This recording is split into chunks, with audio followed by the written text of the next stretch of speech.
Ya inicia Zona 8, Tertulias y más. El espacio de noticias y opinión para empezar el día como Dios manda. Zona 8, la experiencia informativa que realmente importa. Quedan con ustedes nuestros panelistas.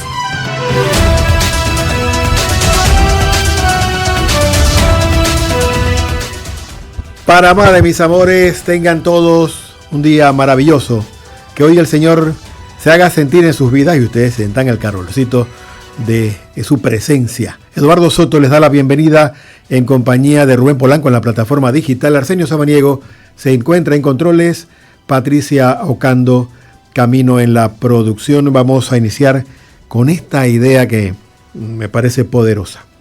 El barco que espera el clima perfecto nunca zarpa, nunca sale del puerto.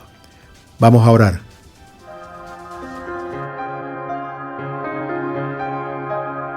Bajo tu amparo nos acogemos, Santa Madre de Dios. No desoigas nuestras súplicas que te dirigimos en nuestras necesidades. Antes bien, líbranos de todos los peligros, Virgen gloriosa y bendita. Amén.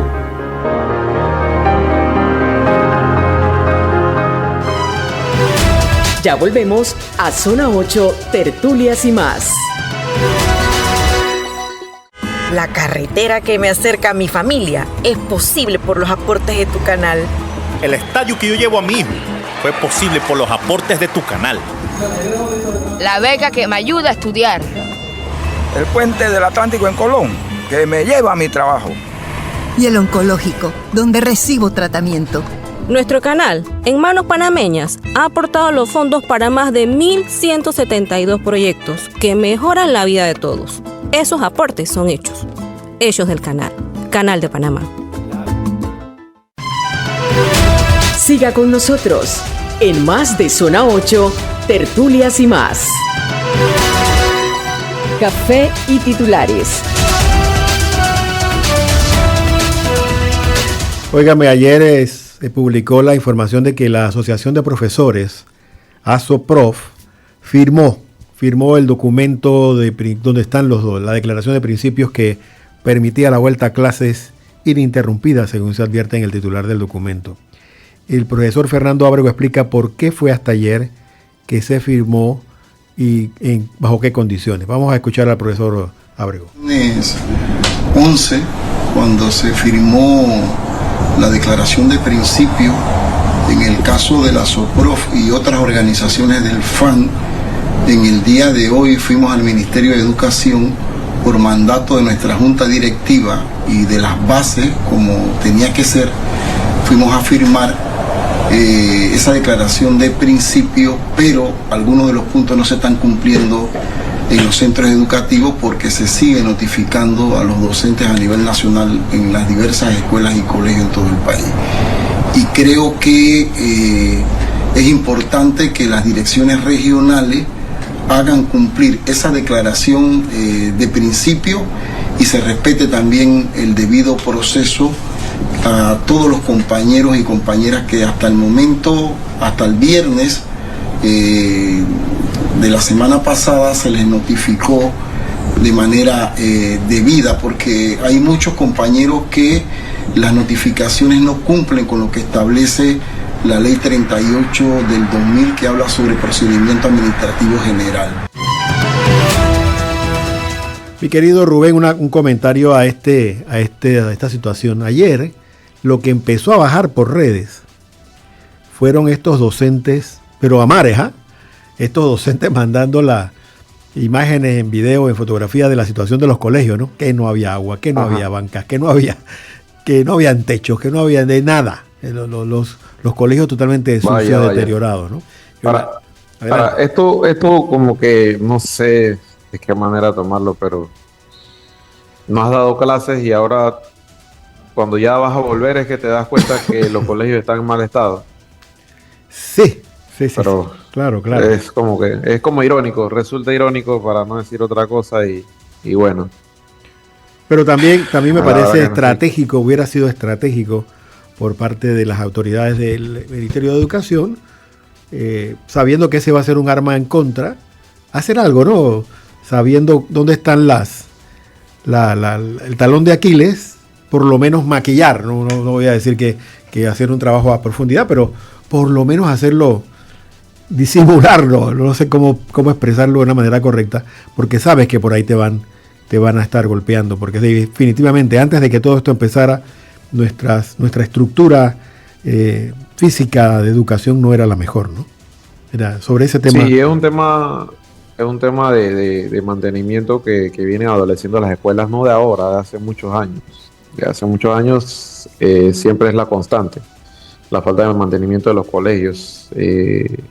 A diferencia de que cuando se inaugura un colegio nuevo, pues se ve muy bonito, obviamente está nuevo, recién pintadito, con mobiliario y equipos nuevos, pero el común es que siempre las escuelas adolezcan de falta de mantenimiento, sobre todo las escuelas públicas, hablando de las escuelas públicas. Sí, tengo noticia de que tienes algo por allá interesante. Sí, eso le iba a decir. Hoy pareciera, porque esto nunca se sabe. Usted sabe que esto en el Palacio Legislativo es como tirar una moneda al aire. Sí. Pareciera que se va a realizar la reunión definitiva que permitirá la conformación de las comisiones en la Asamblea Nacional. Un requisito que ya ha demorado, vamos para 2 semanas. Desde exactamente 15 días hoy, desde que se eligió la nueva Junta Directiva.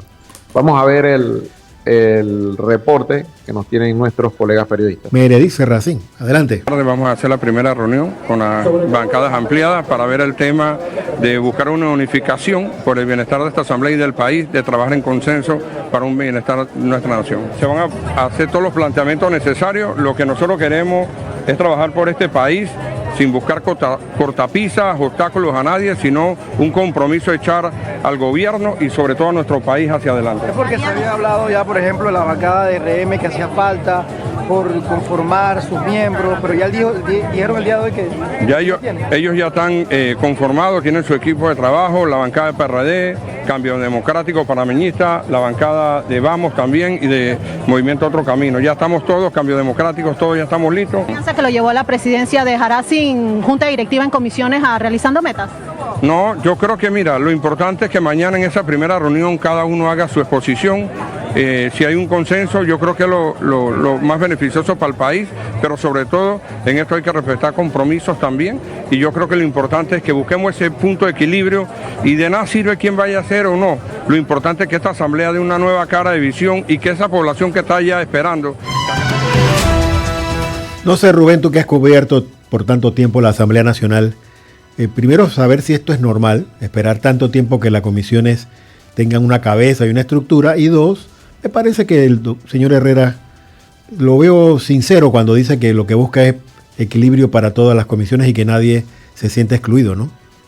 Es que precisamente eso es lo más complicado, porque fíjese, creo que cuando estaba el presidente Juan Carlos Varela, que me parece que presidió la asamblea Yanivel Ábrego, en ese momento oposición, junto a otros aliados de otros partidos, también demoró un poco la conformación de las comisiones, porque si es el partido de gobierno, que es mayoría, obviamente es más fácil entre un solo partido político o 2 partidos políticos, uno más grande y otro más pequeño, llegar a un acuerdo, pero donde convergen tantas agrupaciones políticas y cada uno pensando de distinta manera, cada uno, como se dice, tirando para su lado, es un poquito más complicado que se pongan de acuerdo. Sí. Entonces, al final, lo que entiendo de lo que dice el presidente de la Asamblea, de lo que se trata es de llegar a un acuerdo para evitar ir al Pleno Legislativo a elegir o hacer una votación 1 a 1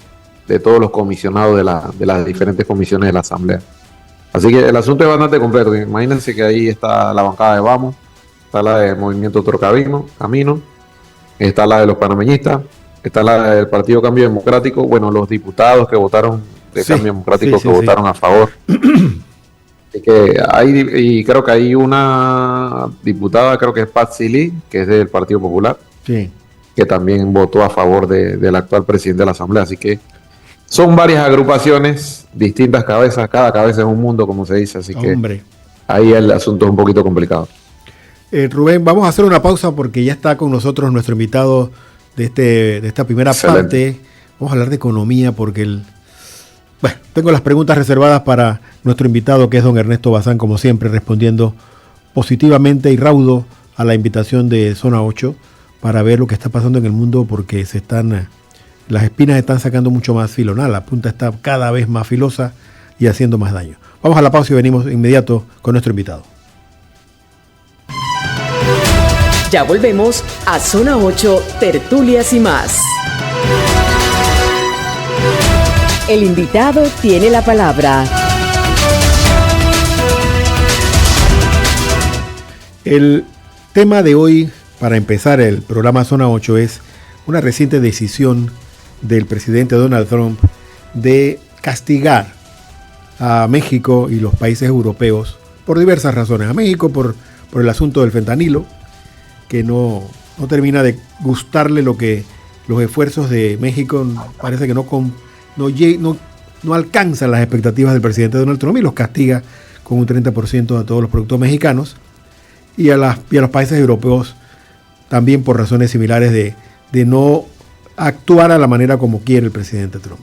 En momentos cuando el mundo entero está pendiendo de un hilo por diversas razones de violencia, de guerras, de crisis de todo tipo, y él va asumiendo esta herramienta de negociación bastante hostil, diferente a las guerras convencionales, pero bueno, vamos a ver un video que nos pone en contexto para que luego nuestro invitado Ernesto Bazán, con su acuciosa intelectualidad, nos ayude a entender qué está pasando, por qué pasa de esta manera y cuál puede ser un futuro posible.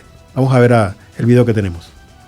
Esta mañana genera fuertes reacciones la nueva amenaza del presidente Trump de imponer un arancel del 30% a las importaciones de México y de la Unión Europea. Esto tras el estancamiento de las conversaciones comerciales.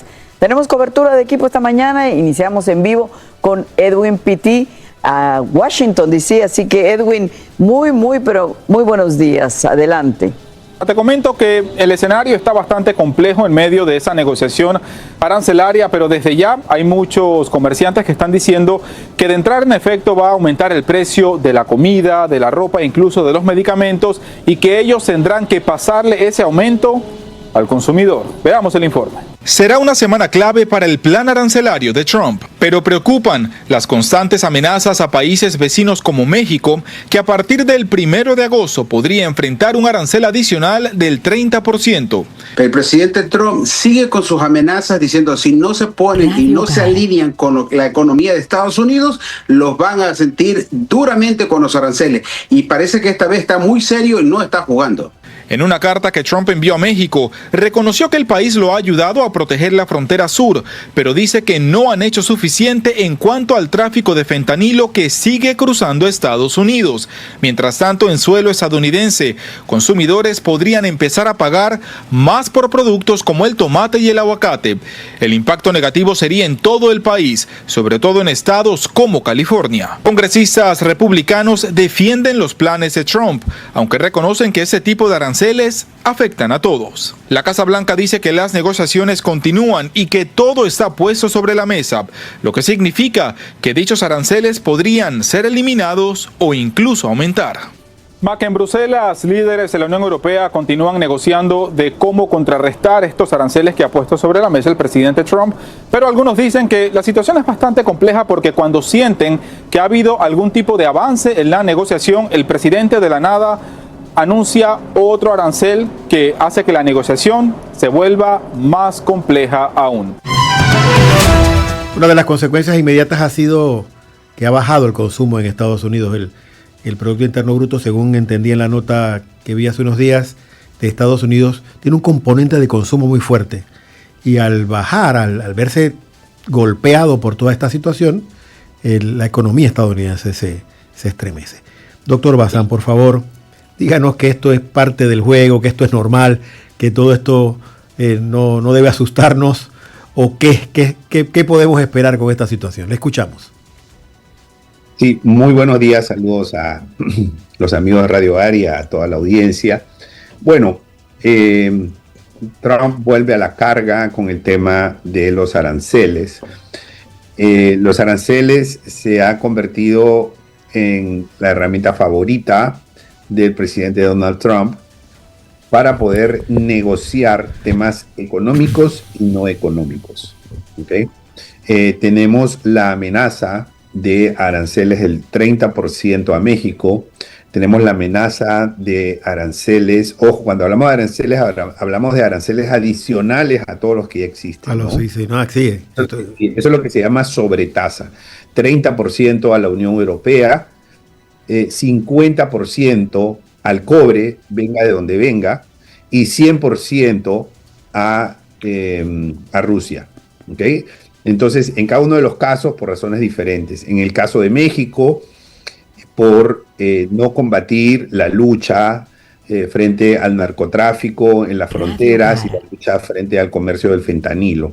Entonces, eso es un tema no económico. Entonces, se está usando una herramienta económica para un objetivo no económico. En el caso de la Unión Europea, lo que Donald Trump menciona, y este sí sería un objetivo más económico, menciona el déficit comercial que tiene con la Unión Europea. O sea, dicho en pocas palabras, Estados Unidos le compra a la Unión Europea más que lo que la Unión Europea le compra a Estados Unidos. Sí. Entonces, Estados Unidos le dice, tú no me compras mucho, tú me pones aranceles y mis productores no pueden entrar con facilidad a la Unión Europea, así que si no arreglamos eso, te pongo una tasa de 30%.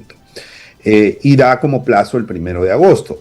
O sea, mejor dicho, dentro de 2 semanas prácticamente, un poco más de 2 semanas. Entonces esto está ya muy al frente. Ahora, en el caso de la Unión Europea, sí es cierto que Donald Trump, digamos, visualiza un déficit comercial en Estados Unidos. El déficit comercial total de los Estados Unidos es de 1.000 billones. Para que ustedes tengan una idea, el PIB de Panamá es 90 billones, ¿no? 90.000 millones. En el caso de Estados Unidos, el déficit, es decir, lo que Estados Unidos importa y que excede a lo que ellos exportan para todo el mundo, es de 1.000 billones, o sea, 1.000 billones realmente, ¿no? Entonces, tiene un problema de déficit, ese es un asunto económico, pero desde el punto de vista económico lo está tratando de resolver de la manera equivocada. Ahora vamos a explicar por qué. Y en el caso de la Unión Europea, lo que es importante decir es que Donald Trump ha sido muy enfático con el financiamiento de, digamos, de Ucrania en el conflicto bélico, en la invasión de Rusia a Ucrania, y ha dicho, bueno, en la OTAN nosotros no vamos a aportar más, no vamos a financiar más esa guerra, no vamos a financiar más a Ucrania, y si Europa quiere financiar, Europa lo tiene que pagar. Y además Europa tiene que aumentar sus aportes a la OTAN, ¿no?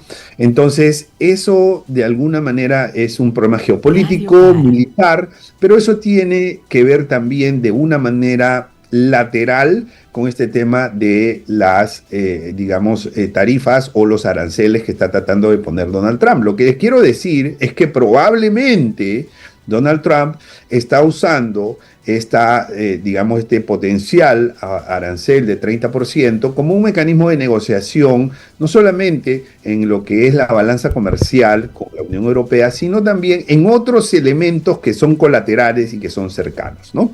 Entonces... Pero, licenciado, una pregunta en el medio para este tema de Europa específicamente. El asustarlos, amenazarlos, que enseguida provoca, eso no se queda solamente en los verbos, sino que causa enseguida impactos en las bolsas, causa caídas en los precios de algunos productos dentro de los mercados europeos, debilita a Europa frente a una amenaza rusa que no es ilusa. Entonces, ¿cómo tú tratas así a un aliado? ¿No? Eso es lo que me parece que es contradictorio. Por un lado combato a Rusia, pero también le doy al aliado europeo. Alemania dice, esto nos va a destruir, y Alemania es la barrera contra Rusia en este momento, ahí la primera punta de lanza, ¿no? ¿Cómo vemos esto? Sí, digamos, mi lectura es que Donald Trump no va contra sus aliados. Mi lectura es que su aliado es el estadounidense, digamos, que está buscando mejorar la economía. Esos son sus aliados. Y todos los demás son contrapartes con las cuales se hacen negociaciones, ¿no? Y algunos son más enemigos, como por ejemplo China, por razones geopolíticas y por toda la, digamos, la preponderancia en el rol geopolítico que ha tomado China en los últimos años y en las últimas décadas, ¿no? Entonces, pero Donald Trump lo que quiere es resolver los problemas de Estados Unidos. No nos olvidemos que dentro de 2 años o menos estamos teniendo ya unas elecciones intermedias, ¿no?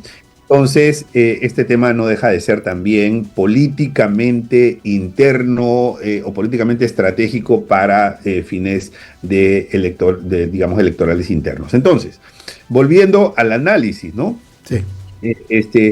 Y estaba haciendo el recorrido, y voy a volver al caso de Europa para dar las explicaciones. Tenemos también el tema del arancel de 50% al cobre. Radio Hogar. Eso es importante, ¿por qué? Porque lo que aparentemente Estados Unidos está propiciando es, mira, nosotros estamos comprándole a China, entonces mucho cobre, entonces mejor porque nosotros no lo producimos, le ponemos un arancel para que la producción de cobre se haga desde Estados Unidos, porque sí es cierto que en Estados Unidos hay capacidad instalada, ociosa, es decir, hay posibilidad de aumentar la producción de cobre. El tema es que para aumentar la producción de cobre se requiere hacer inversiones que toman varios años, o sea, eso no se puede hacer de la noche a la mañana. Entonces, eso es con el cobre, ¿no? Y eso es 50% para todos, pero digamos, los países que tal vez sufrirían más serían países asiáticos como China, Corea del Sur, por ejemplo, son los países que se verían más afectados con ese arancel. Es un arancel a un producto. Y el otro es que eso tendría una naturaleza económica, y el último es el de el arancel a Rusia. 100% de arancel si no se acaba la guerra, si no deponen las armas, ¿no? Eso claramente tiene una naturaleza que no es económica. Entonces, ahí es importante tener en cuenta que Rusia de ninguna manera, o sea, por lo menos yo pienso, ¿no?, que difícilmente o muy improbablemente va a deponer sus armas, ¿no? Ese es un objetivo, digamos, que va mucho más allá de lo militar, incluso mucho más allá de lo económico. O sea, Rusia se ha desangrado presupuestalmente, se ha sacrificado con todas estas sanciones que ha recibido. Entonces, y la verdad es que militarmente no le ha ido muy bien, ¿no? Sí. Entonces, porque ya a estas alturas ellos consideraban que el objetivo ya debería haberlo conseguido. Entonces, difícilmente Rusia va a deponer las armas. Aunque en el terreno de las posibilidades no podemos descartar nada, yo eso lo veo muy improbable, y ya Putin ha anunciado que no tiene contemplado deponer las armas. Entonces, hay medidas que son económicas y otras que no son económicas. Pero hay algo muy importante, muy importante que por lo menos con Europa yo quisiera resaltar, volviendo a la pregunta que me hicieron, ¿no? O sea, Donald Trump dice, y él, digamos, ha usado esta herramienta, este juguete, vamos a decir, de los aranceles, ¿no?, para negociar. En algunos casos ha conseguido algunas cosas, en otros casos no.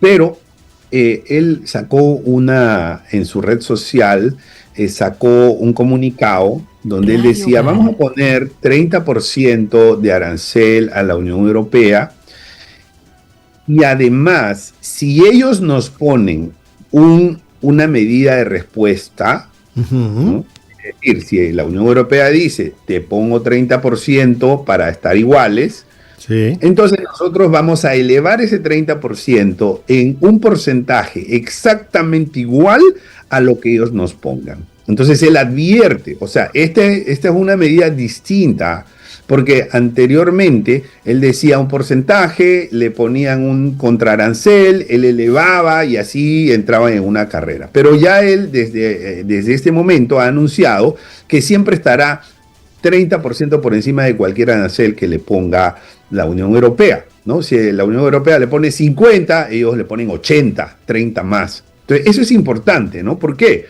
Porque eso prácticamente le pone mayor presión a la negociación, porque la Unión Europea sabe que aquí va a tener que sufrir, sobre todo digamos, en lo que son vinos, por ejemplo, vinos españoles, vinos franceses, hay muchos alimentos, verduras que se exportan a los Estados Unidos, van a tener importantes, digamos, caídas y lo que pasa es que no es tan fácil, bueno, Estados Unidos no me compra, entonces vamos a buscar otro mercado. Entonces lo más probable es que esto empiece a generar inflación.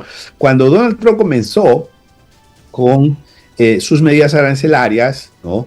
En el mes de abril ya se sabía que esto iba a traer algunas, digamos, algunos efectos inflacionarios, ¿no? Y además les quiero comentar que acaba de salir la inflación del mes de junio, acaba de salir en Estados Unidos y por tercer mes consecutivo o por segundo mes consecutivo se está incrementando, ¿no? Es decir, la inflación, para que ustedes, digamos, tengan una referencia, en el mes de enero de este año comenzó en 3% en Estados Unidos, después bajó a 2.8, después bajó a 2.4, después bajó a 2.3 al mes de abril, ¿no? El mes de abril es, recordarán, el día de la liberación, que se anuncian todos estos aranceles, y ya la inflación está comenzando a trepar hacia arriba. 2.3% en el mes de abril, 2.4% en el mes de mayo, 2.7% en el mes de junio, y entonces agarra un cambio de tendencia ascendente en el índice de precios. Normalmente yo pues siempre lo dije en las entrevistas, ¿no? ¿Sí? Normalmente la inflación no es que se toma la medida arancelaria hoy y ya mañana tenemos inflación. Normalmente el periodo es de 6 a 12 meses para que sea visible la inflación y para que se sienta, ¿no? Entonces recién vamos en 2 meses. Entonces, y ya estamos viendo los efectos, sobre todo la tendencia. Los analistas tenemos que ver tendencias, eso es importante. Entonces la inflación va en tendencia hacia arriba. Ahora, muchos dirán, sí, pero ¿y eso a mí qué me importa si yo estoy en Panamá? Esa es la pregunta que le iba a hacer. ¿Cómo nos afecta eso?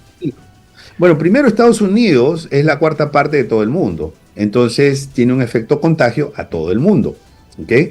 Lo que Estados Unidos vende lo compra todo el mundo y lo que Estados Unidos vende para otros es costo y por lo tanto forma parte de su costo de producción. Entonces, si el costo de producción te sube, sea lo que sea, el precio final sube también y eso tiene un contagio inflacionario en el mundo. Pero hay una segunda razón y es que nosotros, ¿en qué nos parecemos a los Estados Unidos? Nos parecemos en que nosotros usamos el dólar. Okay. El dólar, y eso nos ha favorecido mucho. Nosotros tenemos un centro bancario internacional con una importante cantidad de bancos, con depósitos que vienen sobre todo de Latinoamérica para establecerse en dólares, porque el tener el dólar como moneda ha sido una ventaja competitiva para atraer capitales y es que esos capitales financien inversión y que sea parte del crecimiento que ha tenido Panamá. Sin embargo, cuando hay inflación en Estados Unidos, todo lo que se cotiza en dólares sube y por lo tanto para nosotros los precios también suben y por lo tanto el dinero nos alcanza menos cada vez que vamos al supermercado. Entonces ese es el efecto directo en el bolsillo del panameño. Todos estos aranceles, ¿cómo nos van a afectar o cómo nos pueden afectar? En que las cosas nos van a costar más. Entonces, y eso nos hace perder capacidad adquisitiva porque los precios suben, el supermercado sube, todo sube, pero nuestros salarios normalmente no suben o no suben en la misma proporción, ¿no? Sí. Entonces, de esa manera nos vemos perjudicados. Cuando nos damos cuenta, en pocas palabras y para decirlo en buen panameño, la plata no nos alcanza.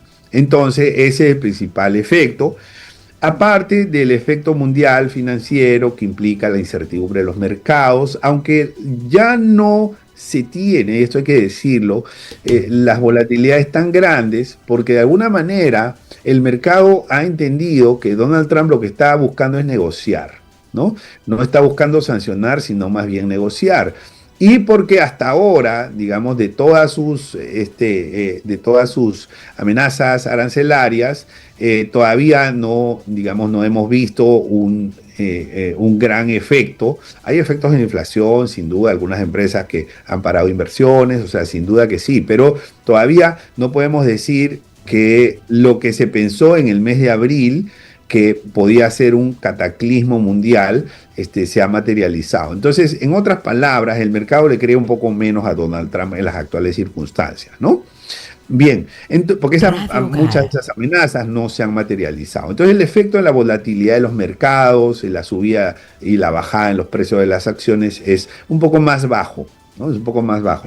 Entonces, todas esas medidas, pues obviamente nos ponen en un contexto en donde hay que ponerle atención a todos los eventos que puedan suceder. Muchos son de naturaleza económica, pero hay otros que son de naturaleza no económica, lo que se le está pidiendo a Rusia, colateralmente lo que se le está pidiendo a OTAN, la mayor parte de, digamos, de los países, con excepción de Estados Unidos en la OTAN, son de la Unión Europea, y por ahí hay una presión, digamos, importante, y a que aumenten sus carreras armamentistas. Doctor. Y entonces, presupuesto militar. Y aumentar el presupuesto militar para los países que casi todos están en déficit implica también mayor impresión de moneda y mayor inflación mundial.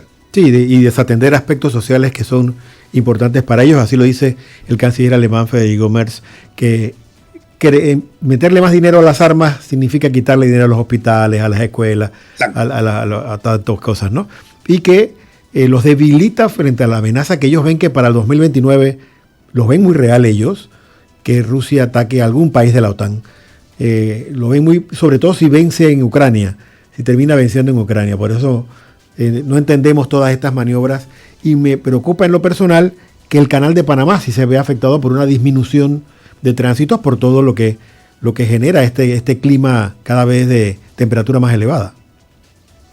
Sí, bueno, indudablemente el canal se va a afectar porque la cadena de suministro se afecta. Es decir, si yo soy un proveedor de cualquier producto de Europa a, digamos, a Estados Unidos, a la costa pacífico de Estados Unidos, yo tengo que pasar por el canal de Panamá. Pero si ahora me van a poner un porcentaje del 30%, ya no es negocio para mí, porque tengo que subir mucho el precio y ya no me compran. Entonces, inevitablemente el flujo de tránsito de buques, de mercadería, indudablemente se afecta, disminuye, y por lo tanto los ingresos del canal de Panamá también se afectan, ¿no? Se afecta a toda la cadena de suministro en general en el mundo, ¿no? Ese es otro efecto, pero para mí lo más preocupante es la pérdida de la capacidad adquisitiva del panameño, sí, porque eso... sin duda, digamos, en el canal de Panamá hay algunas herramientas para cuando baja la demanda, la tarifa tiene algún mecanismo que no es sencillo, es complejo, pero para incrementar, digamos, los peajes, ¿no? Eso, digamos, técnicamente es posible, no es sencillo, pero es técnicamente posible. Sin embargo, frente al aumento en costo de vida que hay en la población, que ya está muy golpeada por el alto nivel de desempleo, que está bordeando el 9.5% y probablemente más, entonces ya se hace más difícil poder contrarrestar el efecto del aumento en la canasta básica, en los alimentos, en los servicios, en el transporte, en todo lo demás, ¿no? Claro. Doctor, dos preguntas finales. La primera es, Panamá tiene también una flota mercante, abanderada al menos, muy importante. Nuestra siguiente entrevista casualmente sobre este tema de Panamá y su enorme presencia en el mar, ¿no? Y su importancia como potencia marítima. ¿Esta situación nos afecta de alguna manera en ese rubro a los panameños, a los ojos suyos? Bueno, claro, porque realmente cuando se afecta el comercio mundial se afecta a todo, ¿no? En general. Y todo lo que tiene que ver con, digamos, transportes, lo que tiene que ver con flujos comerciales, es como ir en ruta contraria a la globalización, ¿no? Que es algo que nos llevó a ver el mundo casi como si fuera un país único. Ahora estamos en retroceso porque ahora empezamos a tener bloques, la Unión Europea por aquí, Rusia por allá, China por el otro lado, Estados Unidos más allá, México, que en teoría conforma un tratado de libre comercio con Estados Unidos, también está en ese conflicto económico en términos de aranceles. O sea, digamos, estamos viviendo lo contrario a un proceso de globalización, y eso sin duda afecta las actividades en general. y por supuesto que la actividad naviera mercante también pues se ve afectada por estas circunstancias. Finalmente, doctor, para darle paso a nuestra siguiente invitada, esta es una herramienta, hablando ya de ciencia económica, ¿no? Sí. Inteligente, o se está disparando en el pie. ¿Es real la posibilidad de que los mercados busquen otras plazas, ignorando a Estados Unidos porque ya no conviene tenerlos como socios? ¿Para dónde va esto? Bueno, desde el punto de vista económico no, porque desde el punto de vista económico poner un arancel es perjudicar a la propia población. O sea, si partimos del principio que Donald Trump lo que está buscando es, digamos, fortalecer la economía norteamericana y fortalecer el rol geopolítico que históricamente tuvo Estados Unidos y que lo ha perdido por todo el crecimiento y el desarrollo silencioso de China en la geopolítica mundial. Entonces, si esos son los objetivos, esto pues es contraproducente. ¿Por qué? Porque la economía se afecta, ya que los precios en Estados Unidos se elevan, ¿no? Cuando se elevan los precios por ley de oferta y demanda, sube el precio, se compra menos y se cae el consumo, ¿no? Entonces, ¿quién se afecta? El propio ciudadano americano. Pero no se afecta a la industria, porque la industria americana necesita hacer inversiones, ¿no? Para poder producir mayor cantidad. Y ¿qué pasa? Como se ha, digamos, cortado la normalidad y reconfigurado todo el sistema, esas fábricas estadounidenses también se ven afectadas porque al ponerles un contraarancel ya no pueden vender tanto, ¿no? Entonces, digamos, hay un efecto múltiple que termina siendo perjudicial para la sociedad estadounidense desde el punto de vista económico. Ahora, desde el punto de vista de negociación geopolítica, incluso de negociación comercial, del comercio internacional, podría resultarle o podría que no. Si le resulta y las contrapartes aceptan lo que Donald Trump y su equipo de negociación les plantea, entonces sería un triunfo no económico, ¿okay? No económico, pero digamos, este tipo de amenazas les habría dado resultado.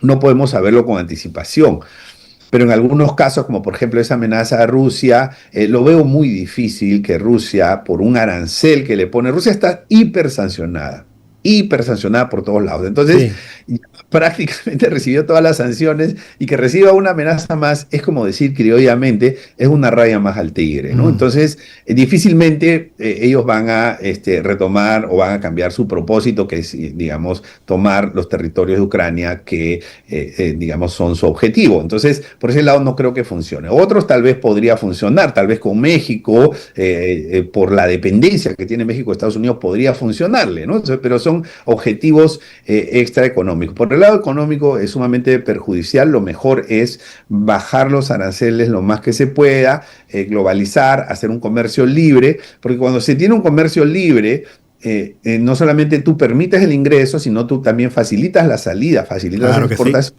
Y facilitas las ventas de empresas locales. Eso sí, las que no son competitivas, obviamente no les va a convenir que, digamos, haya arancel cero, porque no son competitivas y siempre van a querer buscar una ayuda, un subsidio, pero esas empresas no son sostenibles en el tiempo, ¿no? Entonces, económicamente no hace mucho sentido estas medidas arancelarias. Es, digamos, claramente un retroceso en la política económica, en la efectividad de la política económica, pero como lo dije desde el inicio de la entrevista, hay otros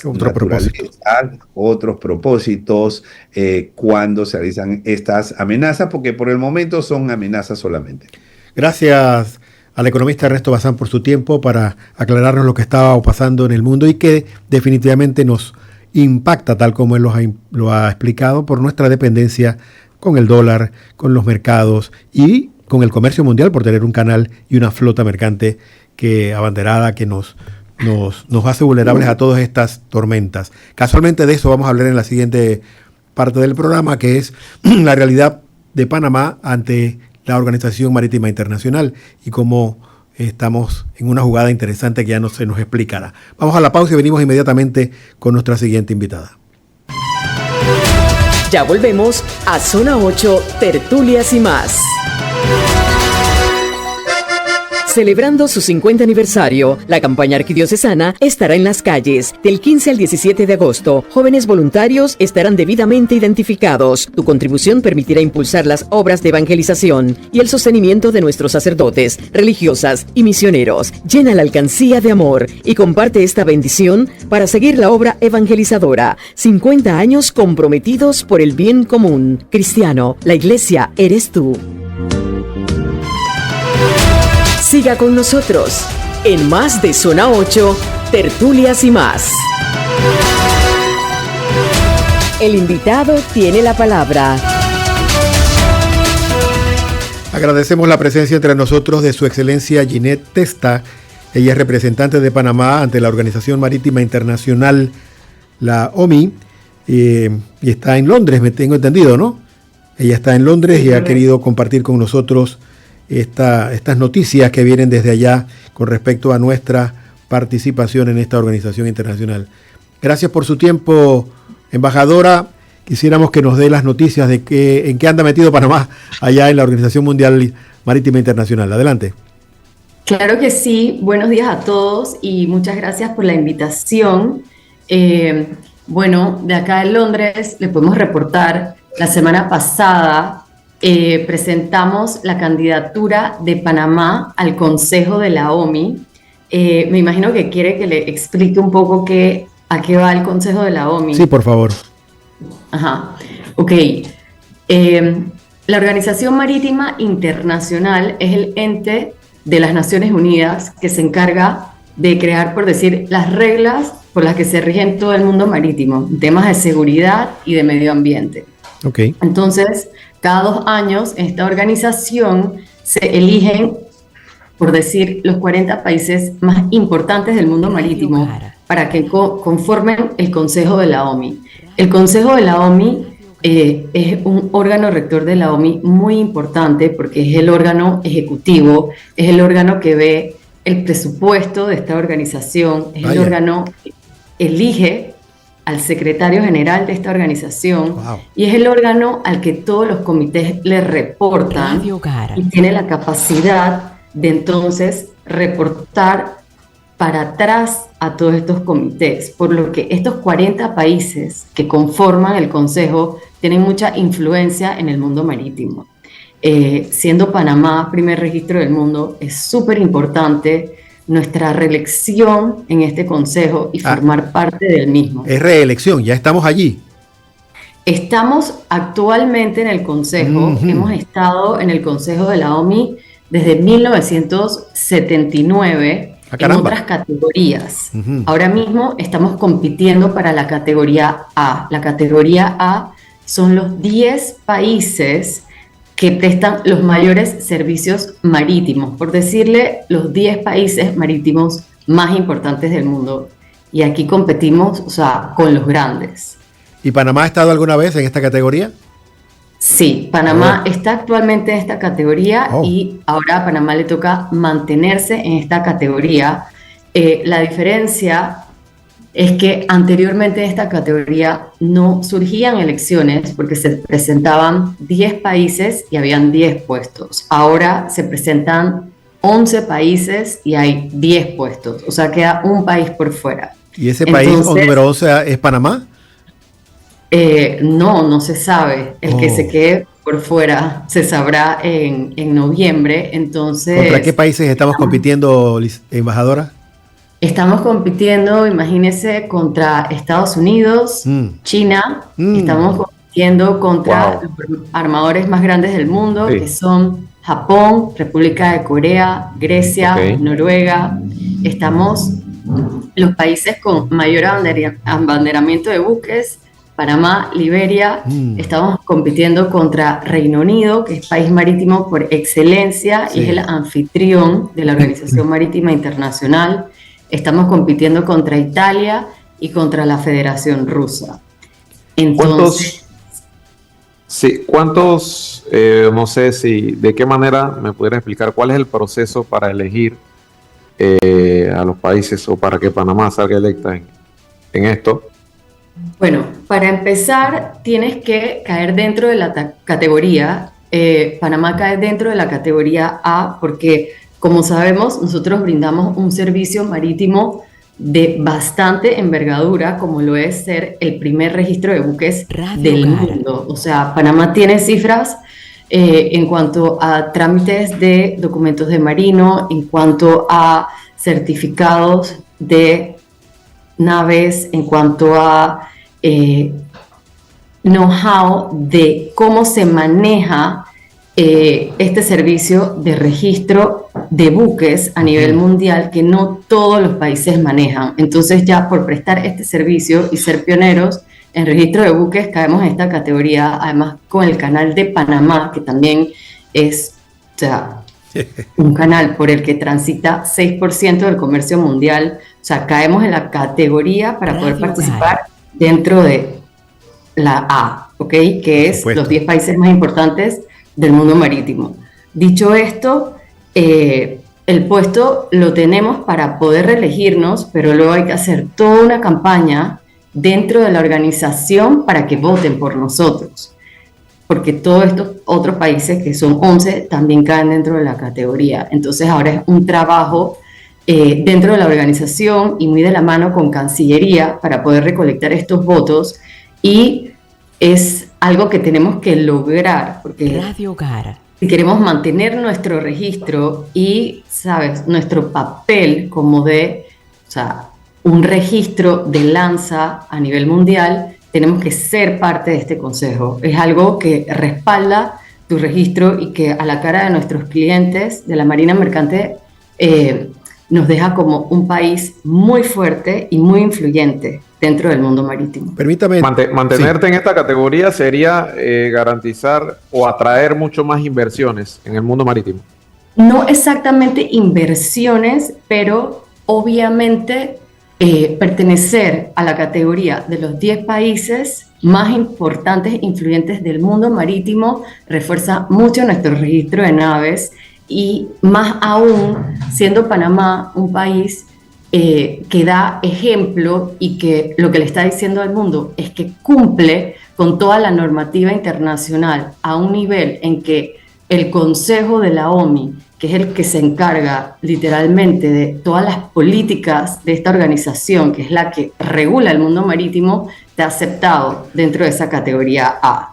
Entonces, sí, es algo que Panamá debe mantener y que estamos haciendo grandes esfuerzos por ser reelegidos dentro de esta categoría, y bueno, hay que esperar a noviembre, pero estamos ya con varios países intercambiando votos y haciendo un trabajo de lobby para lograrlo, por lo que no nos cabe la menor duda de que lo conseguiremos. Para entenderlo, este grupo selecto de 10 países que controlan el devenir de la OMI, ¿ya hemos estado ahí o sería la primera vez que Panamá entraría a esta mesa redonda? Ya hemos estado ahí. Se abren en varias categorías, pero en la categoría A ya hemos estado ahí, y Panamá, bueno, en adelante solo debe pertenecer a esta categoría y debemos hacer, o sea, todos los esfuerzos para mantenerla. Entiendo. Para entender también, el prestigio, ¿es solo lo que nos estamos jugando? ¿Solo prestigio? ¿O realmente hay posibilidades de crecer en el abanderamiento, de crecer en los negocios? ¿Cuáles serían las ventajas prácticas que podríamos enumerar?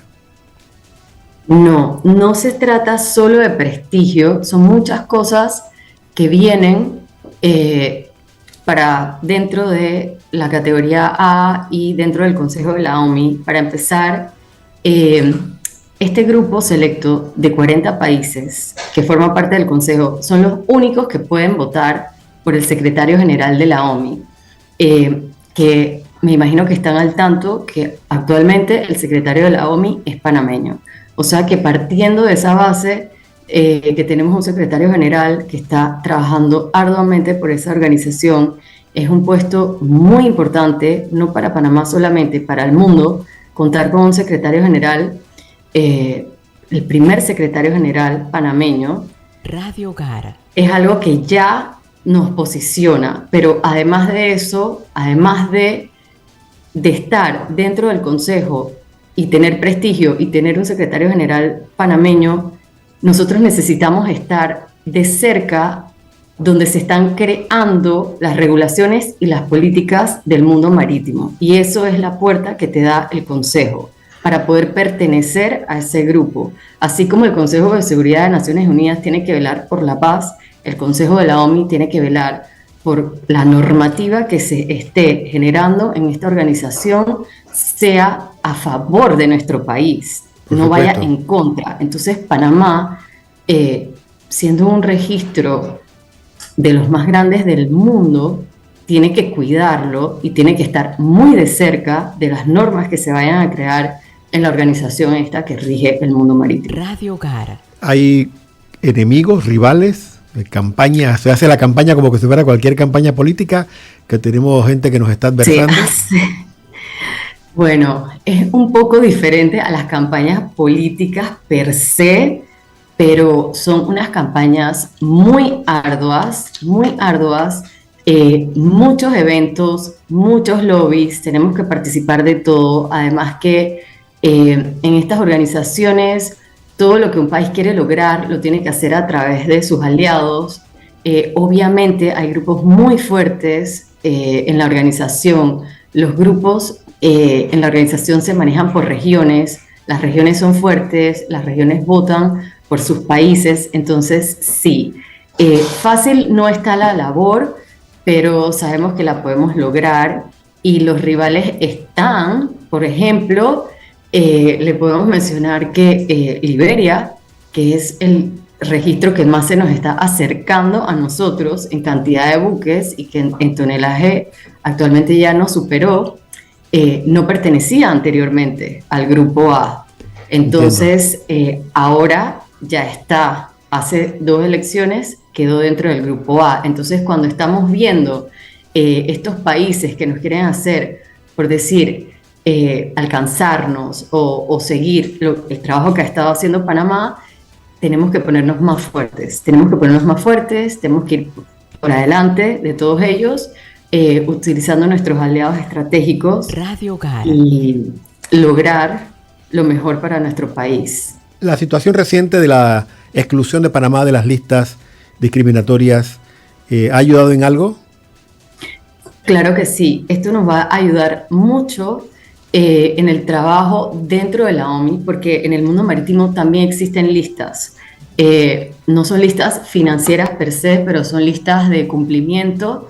Por ejemplo, de Estado Rector de Puerto existen varias listas, algunas estamos en las listas blancas, otras no, y entonces sentimos que este resultado para Panamá va a ser muy, muy positivo para poder nosotros llegar y presentar cómo se está comportando, cómo nos estamos comportando como país y que queremos hacer las cosas bien, que queremos cumplir y que queremos que se nos dé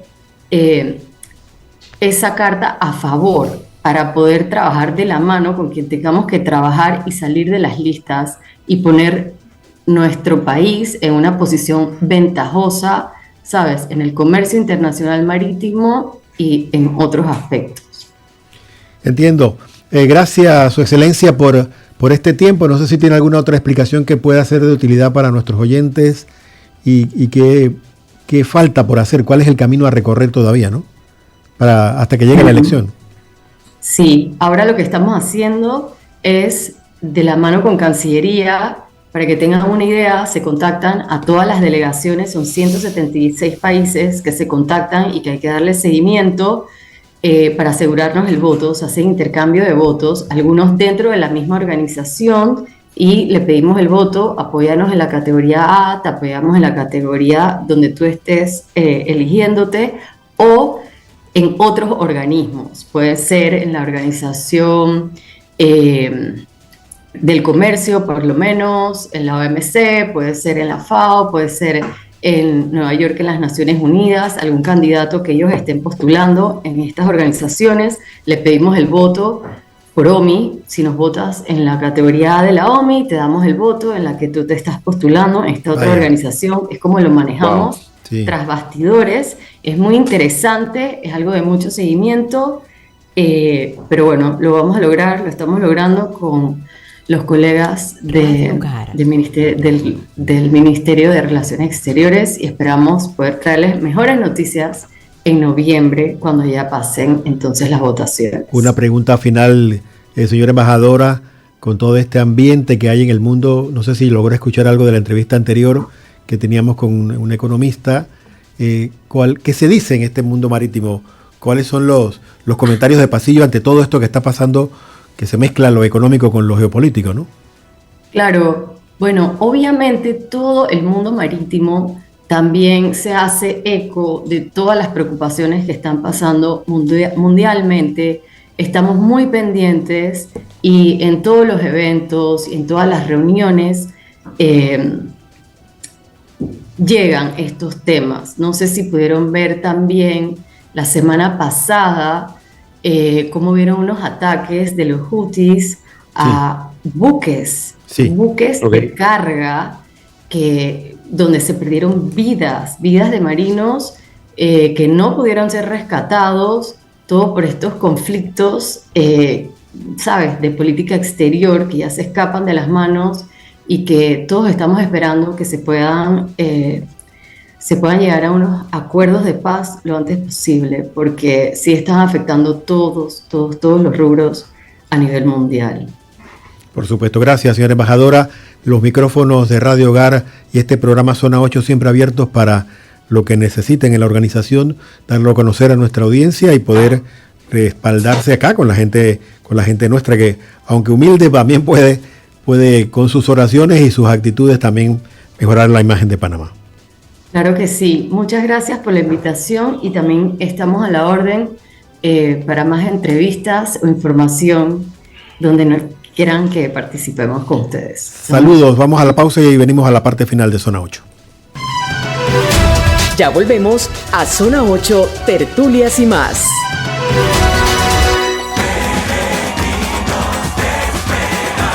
Celebremos juntos el jubileo de los abuelos y ancianos el sábado 26 de julio del 2025 a las 5:30 de la tarde. Peregrinación desde el Parque de Santa Ana hasta el templo. Para las 6 de la tarde, participar de la Santa Misa en la parroquia de Santa Ana. Ese día, enciende una vela por ese ser querido que ya no está contigo. Sigue la transmisión por medios católicos y recibe la indulgencia jubilar. Invita la Arquidiócesis de Panamá. Peregrinos de la Esperanza.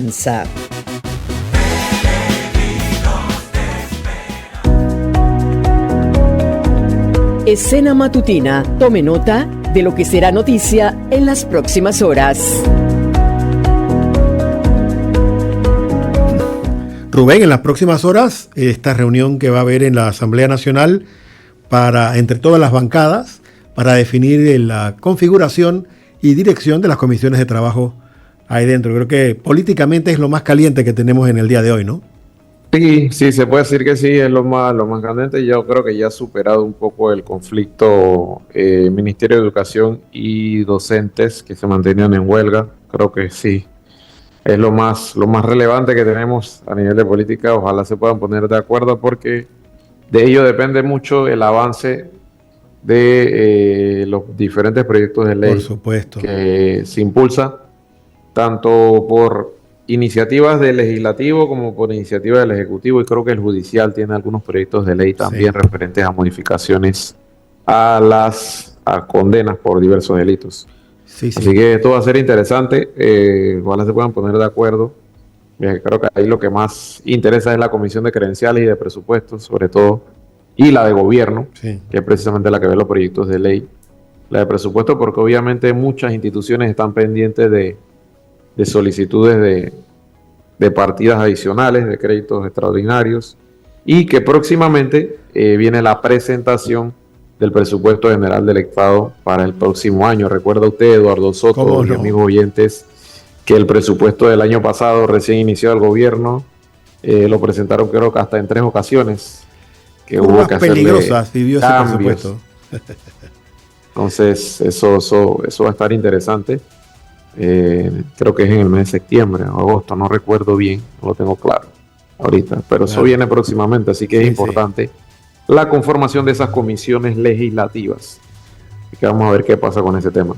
Ya está listo el padre Alfredo Uzcategui, vicario de la parroquia de Santa Ana, aquí en la Arquidiócesis, para el programa Ríos de Agua Viva, que nos estará acompañando el padre Alfredo, muy querido por nosotros aquí en la estación, hasta el día viernes. Y ya Radio Hogar Informa está con las verduras en el agua, a ver qué nos queda la sopa para este mediodía. Gracias a todos por su sintonía en el día de hoy. Vamos a procurar encontrarnos con todos mañana en otro programa. Aquí vamos a tener como invitados también a los jóvenes estudiantes de Derecho de la Universidad de la USMA para que pregunten a nuestros invitados y poder escuchar qué está pensando la juventud. Estudiantes del profesor colaborador y abogado Víctor Manuel Delgado. Así mismo es. Siempre resultan interesantes estos programas con los chicos porque pensamos a veces que los chicos no tienen nada que decir y todo lo contrario, nos enriquecen muchísimo por su perspectiva. Eduardo Soto les da la despedida en el día de hoy en compañía de Rubén Polanco en la plataforma, Arsenio Samaniego en los controles y Patricio Ocando en la producción. Será hasta mañana, que tengan un día lleno de Dios. Hasta aquí, Zona 8, Tertulias y más. El espacio de noticias y opinión para empezar el día como Dios manda. Les esperamos en la próxima edición de Zona 8, Tertulias y más.